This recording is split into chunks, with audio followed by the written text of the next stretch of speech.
11 April کو میں نے حلف اٹھایا مخلوط حکومت کی پرائم منسٹر کے طور پر، اور کس طرح ہم نے ایڑیاں رگڑی.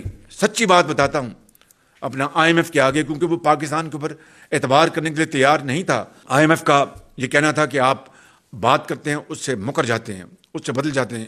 You don't owner your commitments, تو ہم آپ کی بات نہیں مانیں گے. انہوں نے پتہ نہیں کہاں کہاں انگوٹھے لگوائے اور کہاں کہاں کیا کیا انہوں نے گارنٹیز لیں. تب جا کر IMF کا پروگرام جو ہے وہ اپنا دوبارہ پھر اس کو ہم نے ریوائیو کیا، اور اس طرح اللہ تعالیٰ کے فضل و کرم سے پاکستان کو ایک سیریس ڈیفالٹ کی صورتحال سے بچا لیا.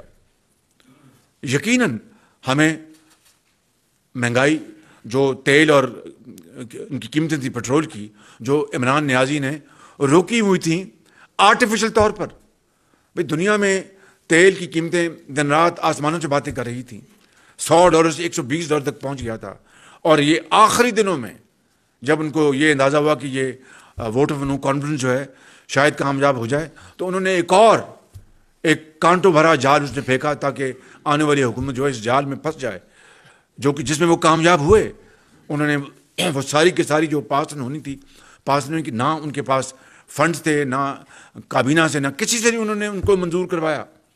اور پھر جب ہمیں یہ تو سر مڑاتے اولے پڑے، ہمیں یہ چیزیں اپنا نہ چاہتے ہوئے بہت ہمیں تکلیف تھی. میاں نواز شریف کو، پوری کولیشن کے اپنا جو ہیڈز ان کو، گورنمنٹ کو، کہ ہمیں بڑی تکلیف تھی کہ ہمیں عام آدمی کو یہ پاس آن کرنا پڑ رہا ہے، مہنگائی کا بوجھ، مگر مجبوری تھی. اور اس میں ہم نے اپنا سیاسی جو ہمارا جو اساس